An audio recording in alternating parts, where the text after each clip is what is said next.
चोपडा शहरात गेल्या 15 दिवसात 500 रुपयाच्या नकली नोटा आढळून येण्याची घटना घडल्यामुळे व्यापाऱ्यांमधून चिंता व्यक्त होत आहे। बनावटी चलनी नोटा बाजारात कुठून व कशा येत आहेत याचा तपास करण्याचे पोलिसांपुढे मोठे आव्हान आहे। ऍक्सिस बँकच्या डिपॉझिट मशीन मध्ये 18 मे रोजी 500 रुपयाच्या 5 नकली चलनी नोटा आढळल्याने गोकुळ सुखदेव सोनवणे राहणार चोपडा यांच्यावर शहर पोलिसात गुन्हा दाखल आहे।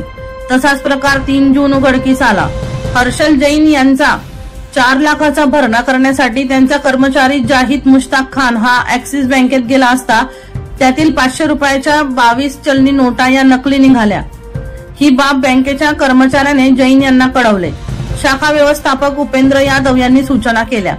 त्यानुसार जाहिद मुश्ताक खान राहणार दर्गा अली चोपडा विरुद्ध गुन्हा दाखल करण्यात आला आहे। तपास सहाय्यक पोलीस निरीक्षक प्रशांत कंडारे करत आहेत। दीपक राठोड यांचा रिपोर्ट DR न्यूज जळगाव।